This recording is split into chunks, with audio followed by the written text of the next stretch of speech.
အဲ့ဒီအရာအားဖြင့်ဖယားကစကားပြောတာဖြစ်တယ်ဖယားစကားကမေတ္တာကိုပဲအခြေခံပါတယ်ပညာတရားနဲ့ဖယားစကားအခြေမခံဘူးဖြစ်တယ်ပညာတရားဆိုတာကဖယားသခင်ယေရှုပြုခဲ့ပြီးတော့အမှုဖြစ်တယ်ပညာတရားကိုလည်းအောင်မြင်ခဲ့ပြီးဖြစ်တယ်ပညာတရားကိုလည်းရိုက်ချိုးခဲ့ပြီးသားဖြစ်တယ်ပဋိညာဉ်တစ်ကိုလည်းပြုပြီးသားဖြစ်တယ်ဖယားလူဆိုတာကအခုကိုကဥပဒေသအသစ်နဲ့ခရစ်တော်ရဲ့ဤဥပဒေသအသစ်နဲ့ဖယားရဲ့လူဖြစ်တယ်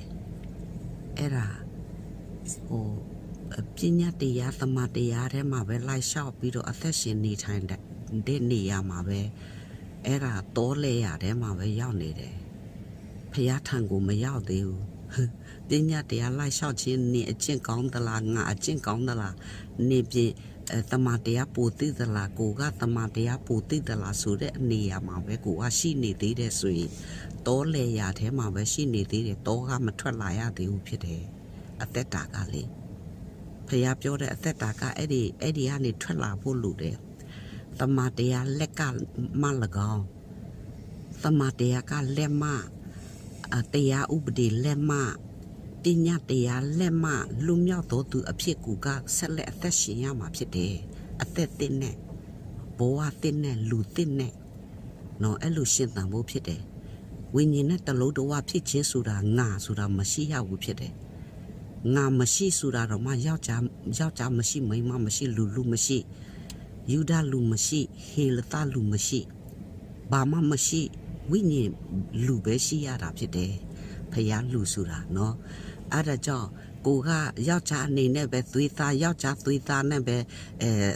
ဆက်လက်အသက်ရှင်နေတယ်ဆိုရင်အဲ့ဒါကိုဝိညာဉ်လူမဟုတ်သေးဘူးဖြစ်တယ်အဲ့ဒါကိုပြောတာဖြစ်တယ်နော်အဲ့ဒါအသွေးသားမရှိရဘူးအဲ့ဒါဝိညာဉ်လူဆိုတာအသွေးသားမရှိဘူးပေါင်းသင်းဆက်ဆံရေးမိတ္တဟာယမိသားစုသက်ဆိုင်သူဒီနဲ့ပေါင်းသင်းဆက်ဆံခြင်းအခါမှာကိုဟာယောက်ျားလည်းမဟုတ်မိန်းမလည်းမဟုတ်ဝိညာဉ်လူဖြစ်တယ်ဆိုတာကိုတတိထားရမှာဖြစ်တယ်အမှုတော်ဆောင်ဆိုတာပို့ပြီးတော့အရေးကြီးတယ်နော်ပို့ပြီးတော့ဆက်ကရမယ်ပို့ပြီးတော့နှိတ်ချရမယ်ပို့ပြီးတော့ဘယ်လိုလဲနှိတ်ချရမှာမဟုတ်ကိုထိတ်ချုပ်ရမှာပို့တော့ထိတ်ချုပ်ရမှာဖြစ်တဲ့အမှုတော်ဆောင်တရားအဲ့ဒါပို့သိဖို့လိုတယ်ကိုကခရစ်တော်ရဲ့စိတ်တော်ရှိသွားမှ